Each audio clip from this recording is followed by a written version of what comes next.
Desde que un día un locutor dijo lo prometido es deuda, no hemos dejado de repetirlo. Miguel Ángel Lureña, ¿qué tal? Buenas tardes. Hola, buenas tardes. Lo prometido es deuda, Miguel Ángel. Prometimos que íbamos a hablar de alimentación y claro, es una frase hecha, es un lugar común, pero a veces no podemos salir de ellos. Bueno, igual que muchas personas que no pueden salir de esa costumbre de mirar en internet cosas relacionadas con la alimentación, pero nada relacionadas con la ciencia.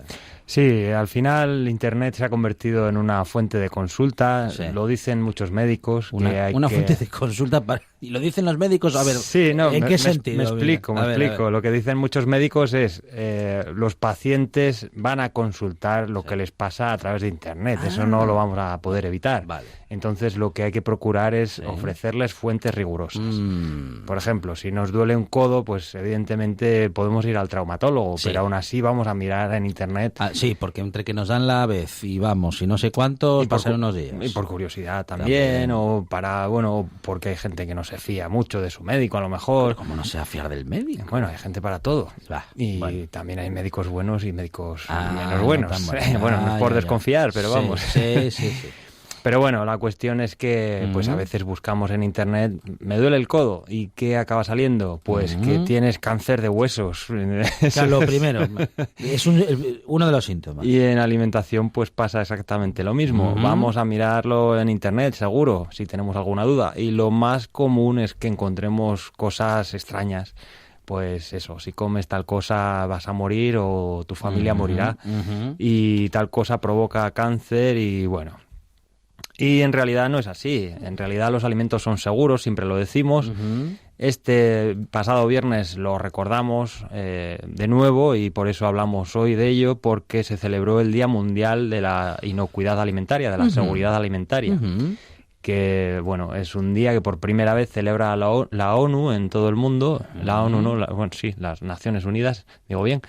Y bueno, pues con el nombre de inocuidad para diferenciarlo, porque en inglés se habla de seguridad alimentaria. Bueno, en español el término es seguridad alimentaria, pero es un poco confuso porque la seguridad alimentaria se refiere a dos términos que en inglés son diferentes. La inocuidad, por un lado, es decir, que los alimentos no tengan contaminantes, y por otro lado, el abastecimiento, es decir, que tengamos, que estemos abastecidos de alimentos. En español, como digo, es seguridad alimentaria, no hay diferencias. En inglés, pues se habla de food security, abastecimiento, o food safety para la inocuidad, para la ausencia de contaminantes. Y bueno, pues eso, este viernes se celebró, se hablaba de inocuidad, de la ausencia de contaminantes, y con el tema de, el eslogan era la inocuidad es un asunto de todos, porque se centraba en el aspecto del consumidor. La seguridad alimentaria pues comprende toda la cadena alimentaria, desde el productor hasta el consumidor, hasta nosotros, y esa última parte del eslabón de la cadena pues a veces se nos olvida. Entonces, pues fomentaban hábitos higiénicos y de manipulación de alimentos que ya hemos repetido aquí muchas veces. Recordaremos ahora muy brevemente, pues que son lavar los alimentos, los que comemos crudos, como las frutas, las verduras. Lavar las manos antes de manipular alimentos y mientras los manipulamos, por ejemplo, si cogemos pollo crudo y luego vamos a preparar una ensalada... Lavarse las manos. En el medio de eso. Así es, lavar utensilios, cuchillos, lógicamente, y todas estas cosas. Lavar, ¿qué tanto de lavar? A ver, bueno, pues estoy en la cocina. Cogí una pechuga de pollo y la tiré en la plancha. Voy a hacer la ensalada. Lavar las manos con agua y jabón. Vale. Lavar los cuchillos, lo que haya cortado el pollo también. Con agua y jabón. Quedan un montón de bacterias. El pollo ya tiene muchas bacterias de por sí. Encima crudo, pues bien. Así es. Bueno. El siguiente paso, uno es lavar, el siguiente es cocinar a temperatura suficiente, pues ese pollo que, como bien dices... La tabla donde corté el pollo. El pollo suele tener bacterias, pues cocinar, calentar a temperatura suficiente hasta que se cuaje el alimento, hasta que quede bien hecho, hasta que se cuaje, me refiero, por ejemplo, al huevo, hasta que quede bien hecha la carne o el pescado. El siguiente paso, refrigerar el pollo que está crudo o el pollo que acabamos de hacer y no vamos a comer. y separar ese pollo que está crudo de la lechuga que ya está lista para el consumo, por ejemplo. Con esos 4 pasos, pues ya aseguramos una adecuada manipulación de alimentos.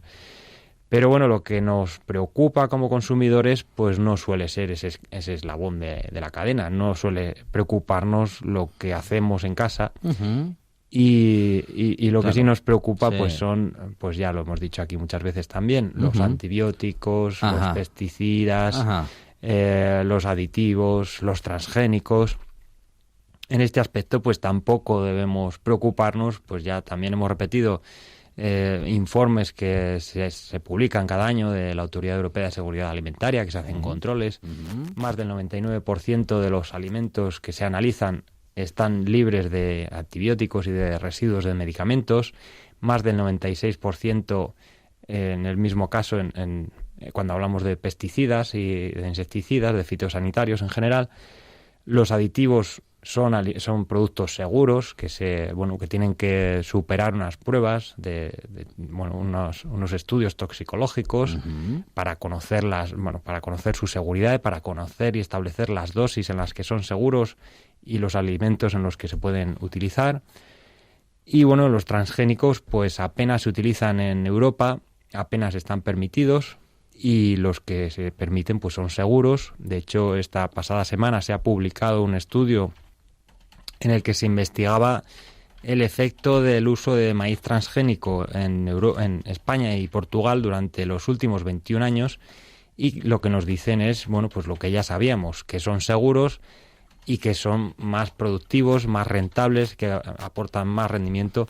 Entonces, pues necesitan menos pesticidas, necesitan menos agua, aportan un mayor rendimiento económico a los agricultores y pues en definitiva no hay ningún problema con ellos.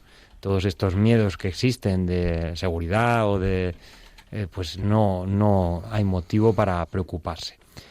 Y pues sí que nos preocupamos pues por lo que decíamos al comienzo, por los bulos y la desinformación, que en mi opinión es el mayor problema que tenemos hoy en día en lo que respecta a la seguridad alimentaria.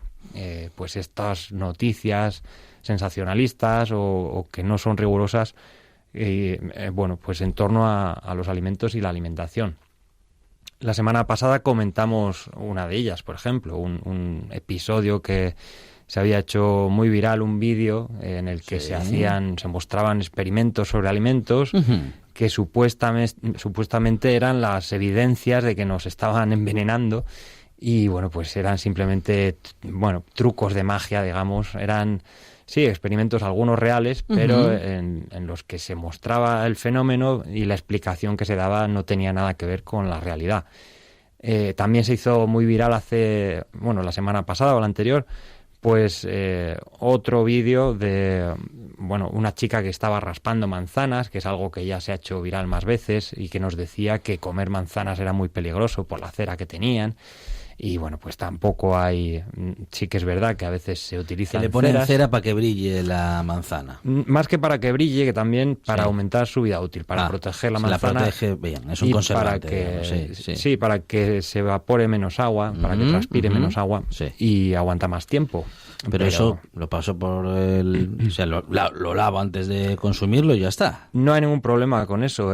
Son ceras, la cantidad es mínima y son ceras seguras para el consumo, no hay ningún problema. De hecho, las comemos en otros productos, pues en gominolas, por ejemplo, en grajeas de chicle, por ejemplo. Están recubriendo esos productos, pues para evitar que se peguen, para evitar que queden pegajosos.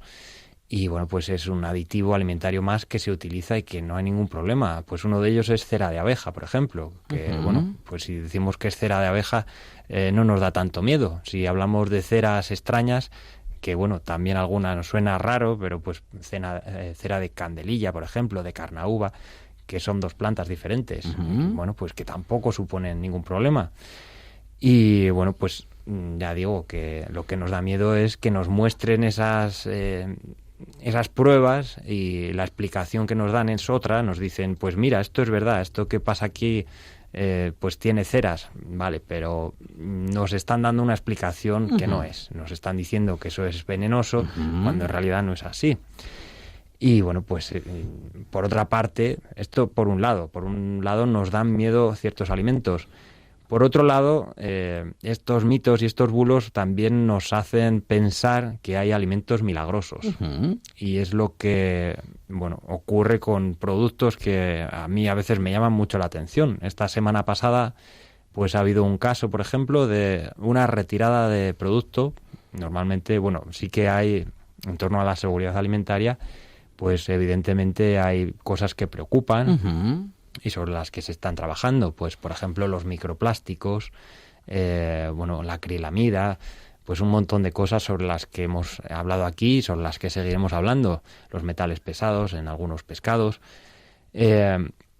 Cuando surgen problemas de seguridad alimentaria, pues evidentemente se retiran los productos y para que no lleguen al consumidor. Y uno de esas retiradas, pues me llamó la atención esta semana pasada, porque consistía en un producto que, ahora lo veremos, consistía en semillas y harina de albaricoques. Ajá. Que me llamó la atención porque semillas, lo que es el interior del hueso del albaricoque. Sí. El interior del hueso, vale. Es cuando, en los albaricoques normalmente el hueso es muy duro, no se puede abrir, pero cuando están muy maduros, pues a veces se abre a la mitad y se ve el hueso, o sea, la semilla. De hecho, eso si lo sacas y lo germinas y tal, te puedes hacer un árbol de albaricoque, vamos. Sí, que son como almendras, tamaño más pequeño, pero bueno, son como almendras, y más concretamente como almendras amargas, porque el sabor es amargo. Sí. Y es amargo porque contiene un compuesto que se llama amigdalina, que cuando lo masticamos, pues lo ponemos en contacto con una enzima. La enzima, digamos, que corta esa molécula de amigdalina en 3 compuestos diferentes. Uno es glucosa, otro es benzaldehído, que es un compuesto que aporta ese sabor amargo, y el otro compuesto es ácido cianhídrico, que cuando se combina con agua, es cianuro, vaya. Vale. Por eso pues es popular que las almendras amargas, pues todo el mundo sabe que tienen cianuro. Y estas semillas de albaricoque, pues también son amargas porque tienen cianuro. Sí. Entonces me llamó mucho la atención que hubiera en el mercado un producto que vendía, se basaba en esto, una empresa que te vende semillas de albaricoque y harina de albaricoque. Y digo, ¿cómo venden esto si esto tiene cianuro? Y bueno, pues es verdad que hay diferentes variedades de albaricoque. Unas tienen semillas más dulces, con menos cianuro, otros más amargas, pues igual que con las almendras.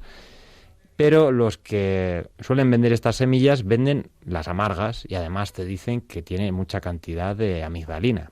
Y digo, ¿esto qué raro es y por qué se permite vender esto? Bueno, pues investigando sobre el tema, resulta, en algunos países está prohibida la venta porque de hecho ha provocado problemas de toxicidad, de intoxicaciones alimentarias. Y en otros países pues está permitido, pero hay límites. Es el caso de la Unión Europea. Pues fija unos límites para que esos productos sean seguros. Es decir, solo permite vender, digamos, las semillas dulces, que se utilizan para hacer, entre otras cosas, persipan, que es un alimento que se parece digamos que es como un sucedáneo del mazapán. Pero estas empresas que venden las semillas amargas, pues evidentemente no lo venden por eso. Lo venden como un remedio y, adivinarás para qué. Para el remedio que se vende normalmente como milagroso. Pues para el cáncer. Se dice que la amigdalina es un remedio para tratar el cáncer. Vaya. La amigdalina, en otros tiempos, hace ya muchos años, se conocía en el entorno médico como laetrilo. El laetrilo, que era amigdalina, esta molécula que tiene cianuro, digamos, se utilizó para tratar ciertos tipos de cáncer, para intentarlo. Lo que ocurría era que provocaba muchos efectos adversos y sobre todo que no tenía ningún efecto terapéutico. Con el tiempo se vio que no tenía ningún efecto terapéutico y se dejó de usar y su uso se prohibió. En países como Estados Unidos, por ejemplo, está prohibido. Sin embargo, pues todavía hay muchas empresas que utilizan este argumento para vender amigdalina o semillas con amigdalina. Se venden en diferentes formatos, pues en polvo, en gotas y con diferentes nombres. Amigdalina, laetrilo, vitamina B17, que no tiene nada que ver con una vitamina, pero se vende con este nombre. Y se dice que es el remedio infalible contra el cáncer. Y bueno, pues esto es un peligro para la salud, evidentemente, porque además estas empresas en las recomendaciones de consumo nos dicen que tomemos entre 10 y 60 semillas al día de albaricoque, de las que nos venden, y la dosis letal está en torno a 100. Es decir, nos dicen 60, la dosis letal está en torno a 100. Con lo cual, bueno, pues si nos pasamos podríamos morir. Uh-huh. Y además, pues los efectos adversos que provoca este compuesto se notan ya a partir de 3 semillas en una persona adulta o de una sola semilla en personas en personas con menos peso corporal, en niños, por ejemplo. Uh-huh. Por eso la Autoridad Europea de Seguridad Alimentaria publicó hace 3 años un informe para advertir sobre ello, para decirnos que no comiéramos las semillas de los albaricoques y que los niños pequeños, por supuesto, que tampoco lo hicieran, porque con solo una semilla ya se puede notar, dolores de cabeza, náuseas, mareo, nerviosismo, insomnio. Y bueno, pues si nos pasamos con la dosis, pues podemos acabar en el cementerio. Uh-huh. Entonces, pues las autoridades canadienses retiraron este producto del que hablo, uh-huh, no porque hubiera un error en el etiquetado, sino porque incitaban a consumir eso. No recuerdo, creo que 10 semillas al día. Uh-huh. Lo que nos decían era, eso sí, no superar 3 semillas por hora, para no morir en el intento. Vaya, nos la estamos jugando pero, un poquito, ¿no? Sí, además es que cuando publiqué esto el otro día, no han sido una ni dos, sino varias personas las que me han dicho que tienen familiares que estaban tomando estos productos, bien las semillas o bien gotas a base de esto, o polvos o pastillas a base de amigdalina, porque pensaban que era bueno para el cáncer. Y bueno, pues ya digo que no solo no tiene ningún efecto terapéutico, sino que además es peligroso para la salud. Así que bueno, en España y en Europa está permitido la venta de estos productos siempre que cumplan los límites, que son, si no recuerdo mal, 20 miligramos de amigdalina por kilo, es decir, muy poca. Pero lo que nos dicen las empresas que lo venden con esta finalidad, con la finalidad supuestamente terapéutica, pues promocionan precisamente su gran contenido en amigdalina, que en un albaricoque normal pues es de 380 gramos por kilo, si no recuerdo mal, es decir, muchísimo más que lo que está permitido. Uh-huh. Entonces, pues mucha precaución con esto. Y bueno, pues en resumidas cuentas, pues ya vemos que por un lado nos da miedo lo que no debería darnos miedo, como los aditivos, que son seguros y se estudia para que lo sean. Por otro lado, minimizamos o despreciamos los riesgos reales, sobre todo, pues lo que se refiere a lavarnos las manos. Sí. Y por otro lado, atribuimos efectos milagrosos a productos que no los tienen, como el zumo de limón para tratar el cáncer, uh-huh, y no solo que no los tengan, sino que además pueden ser peligrosos, como el caso del que hablamos hoy, que son las semillas de albaricoque como supuesto tratamiento para el cáncer.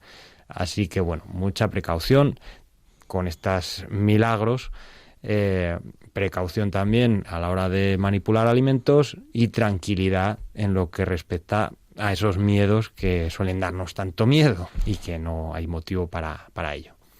Y que no nos preocupemos de cosas como si una fruta tiene mucho nivel de azúcar, porque al final nos han metido tanto eso en la cabeza que a veces vamos a comer una fresa, una cereza o un plátano y lo hacemos pensando que pues a lo mejor no es tan bueno porque tiene mucho azúcar, porque engorda. Vaya. Sí, bueno, de mitos nutricionales ya sí. Y vamos sobrados también. Y lo del huevo yo lo tengo todavía, es que no me lo puedo quitar de la cabeza. A ver, lo consumo, sin problema ninguno, que me encanta, pero siempre recuerdo aquello de el huevo es malo, produce colesterol, tiene mucha grasa y no hay nada de eso.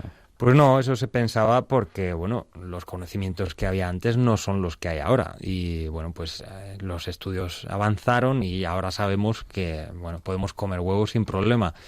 Y lo de la fruta y el azúcar, pues es un poco eso, estamos un poco asustados por el azúcar y nos dicen que la fruta tiene azúcar y al final pues asociamos una cosa con la otra y, hombre, no. Y además, bueno, pues sí que hay muchos mitos también en torno a alimentos saludables, como, bueno, pues las frutas. Pues hay 1000 bulos y 1000 mitos, que si las fresas son los que más pesticidas tienen, que si no podemos comer fruta a partir de las 6 de la tarde, que si no la podemos comer después de cenar, que si los plátanos no los puedes comer porque estreñen mucho. Bueno, pues al final comemos galletas de chocolate que sobre esas no hay ningún mito. Claro. Sí, y son malísimas. Eso sí que no nos preocupa. Son malísimas, pero... quiero decir, son riquísimas, pero están muy ricas, claro. Respecto de la salud, no son lo mejor que podemos comer, vamos. Desde luego, y eso lo comemos sin preocupación, claro, porque, bueno, pues las hemos hecho en casa y... Sí. Porque sí, también, si las galletas tienen no sé cuánto, sí nos da miedo, pero si las hemos hecho en casa, aunque le echemos medio kilo de azúcar, eso no pasa nada, porque es azúcar. Entonces, estaba en casa, pues... la compré en el súper, pero estaba en casa. Entonces ya y tiene harinas refinadas y tal, pero lo hice en casa, es casero, ya está. Ya llevo una semana en casa, ya es de la familia. Entonces, bueno, pongamos las cosas un poco en contexto y bueno, a veces también yo creo que nos engañamos un poco a nosotros mismos porque nos culpamos, pues, ay, he comido galletas y no es bueno. Pues voy a pensar que es bueno y ya está. Hombre, pues no, come galletas si quieres, pero sabiendo que no es bueno. Y bueno, tampoco es cuestión de culpabilizarse ni de martirizarse. Es cuestión de, bueno, pues de reservarlo para momentos puntuales y para momentos especiales. Y bueno, y con medida y ya está. Y bueno, y el resto del tiempo, pues se pueden comer alimentos saludables sin sufrir. Y bueno, disfrutándolos, que comer bien, pues ya digo, no tiene ni por qué ser un sufrimiento ni un sacrificio, ni tenemos por qué estar ahí con la calculadora de he comido ya 100 gramos de pasta, ya esta semana no puedo comer pasta. Pues no, tampoco es eso. Tendremos que tener un poquito más de cuidado, por ejemplo, con la carne. Sí, pues con la carne, por ejemplo, pues si al final se resume todo a cosas muy sencillas, pero que al final son difíciles de hacer en la práctica porque nos encontramos muchos obstáculos por el camino. Pero al final se resume todo a aumentar el consumo de frutas, verduras, hortalizas, legumbres, a reducir el consumo de carne y sobre todo de alimentos ultraprocesados, pues alimentos que comemos de forma muy habitual y que al final pues son los que hacen que nuestra dieta sea mala. Y bueno, decimos, pero es que a mí las frutas y las verduras no me gustan y al niño le cuesta mucho, no las quiere y tengo que andar detrás de él. Bueno, pues probemos diferentes opciones o diferentes frutas o diferentes verduras o diferentes formas de cocinarlas. Por ejemplo, las coles de Bruselas, que nos las ponen así hervidas y eso, pues hay mucha gente a la que no le gusta. Probemos hacerlas a la plancha, por ejemplo. Están mucho más ricas. El brócoli, lo mismo. A la plancha está mucho más rico que hervido. Sí, porque se pone un poco dorado, la textura es diferente. Sí, pues se producen, pues es lo que pasa cuando horneamos pan, por ejemplo. Se tuesta un poco y bueno, pues se producen unas reacciones que generan compuestos que aportan sabores diferentes. Los azúcares se caramelizan un poco y bueno, por eso pues se pone un poco eso como tostado. Sí, se tuesta y al final pues tiene un sabor muy diferente que bueno, hay a quien le gusta más y personas, pues eso, tenemos que ir probando lo que más nos gusta. Si no nos gusta, bueno, pues probamos con otra cosa, pues con zanahorias y al final pues hay opciones para todo el mundo. Otra cosa es que estemos acostumbrados también y que tengamos barreras mentales de ¿cómo comes brócoli? Si eso es lo que crece ahí en las cunetas. Claro, ya con prejuicios y con... pues ya la cosa se complica, pero bueno. A ver, intentaremos desde aquí ayudar a que esto se consiga, a ver si lo conseguimos. Es Miguel Ángel Urueña, doctor en Ciencia y Tecnología de los Alimentos. Miguel Ángel, también responsable del blog Gominolas de Petróleo, www.gominolasdepetróleo.com. Miguel Ángel, gracias. Gracias a vosotros.